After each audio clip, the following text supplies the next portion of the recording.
everyone. I'm Elaine Quijano. It's good to be with you. Thanks for joining us. John Bolton says he thinks President Trump is unfit for office and does not have the competency to carry out the job. The president's former national security advisor made those explosive comments against his former boss during a recent interview with ABC News. The interview comes ahead of the planned release of his new book, The Room Where It Happened, a White House memoir. It's published by Simon and Schuster, a division of ViacomCBS. In the book, Bolton describes the president as erratic and stunningly uninformed. Bolton also alleges Mr. Trump engaged in behavior that, quote, looked like obstruction of justice as a way of life. In response, President Trump accused Bolton of breaking the law by releasing classified information in his book. He was more direct on Twitter, saying it was, quote, made up of lies and fake stories. The Department of Justice filed an emergency lawsuit to block the book's publication, claiming it will damage national security. There are also reports that prosecutors are weighing whether to bring criminal charges against Bolton. Copies of the book have already been shipped and are set to go on sale on Tuesday. CBS News Chief Washington correspondent Major Garrett joins me now. Major, it's great to see you again. Thanks for being with us. Let's talk about John Bolton's claims. He says that President Trump tried to get Chinese President Xi Jinping to help his re-election bid. How damaging is that for the president, if true? It's damaging if true, but it's much more damaging, Elaine, if it's believed. And ordinarily, we would say those two things go together. It's true, therefore it's believed. That's not always been the case with President Trump and his supporters. There are things that are proven about President Trump that his supporters disbelieve because they want to support him and not believe the truth.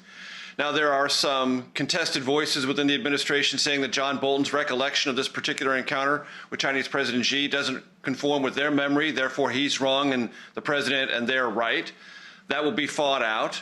But on the question of the weaponization of China as a campaign issue, which has already been visible in campaign ads by the Trump campaign against Joe Biden, this makes that more complicated. And to the degree it makes it more complicated, it for certain makes it more expensive because the Trump campaign will have to spend more money now clarifying this divide between President Trump and Joe Biden over China, buttressing their assertion, the Trump campaign's assertion, that President Trump is super tough on China, where John Bolton's account says, no, he's not.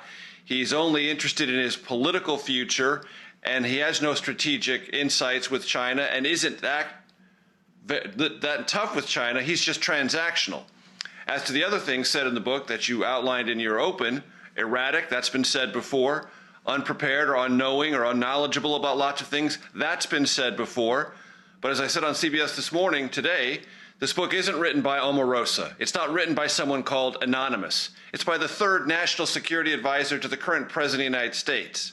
That makes it important reading and possibly carries greater political weight. Major, I want to ask you about something that Democrats have, of course, pointed out, that Bolton refused to testify in impeachment proceedings against the president unless he was subpoenaed. Yet in the book, he expresses significant concerns about the president's decision-making, which could have served as evidence in those hearings.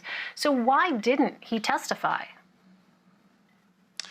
Well, he said he wanted legal clarity from the House of Representatives about their intent and whether or not doing that, testifying before the House impeachment inquiry, would jeopardize particular issues related to conversations within the White House with the President of the United States. John Bolton says he wanted legal clarity on that and threatened to sue the Democratic House of Representatives committee, the Intelligence Committee leading the inquiry, if they were to subpoena him. For those who want to criticize John Bolton and saying, oh, let's get this straight.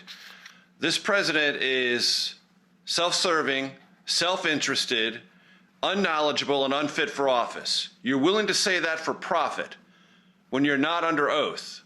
And you're not willing to say it under oath and testify about your knowledge before the constitutionally designated and assumed body, the House of Representatives, conducting an impeachment inquiry. So you'll do it for profit when you're not under oath and no exposure legally, but you won't do it when you might be. That is a very legitimate and pressing point of criticism of this book and John Bolton's criticism of the House of Representatives.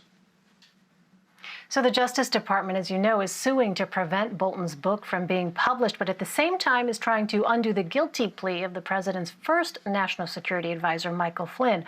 Are those two things conflicting in your view? Well, they're not conflicting if you understand or are willing to acknowledge something the president has said and all the actions of his administration have made clear. Loyalty above all else. So in the Michael Flynn case, under a new Attorney General, William Barr, the Justice Department has said that whole matter is invalid and should be erased. Michael Flynn's voluntary guilty plea before a federal judge to lying to the FBI, because this Justice Department says that's not material, it's not important. So they're trying to vacate, erase a guilty plea where the first national security advisor of this president lied to the FBI about what he did and saw working for President Trump. Now with John Bolton, that same Justice Department is suing to prevent a book which John Bolton says is a truthful account of what he did and saw with President Trump. Now, some in the Trump world may say that's perfectly linear. One is disloyal, John Bolton, one, Michael Flynn, is loyal. Therefore, these decisions align properly. I will leave it up to the viewers to decide if they align properly or logically for them.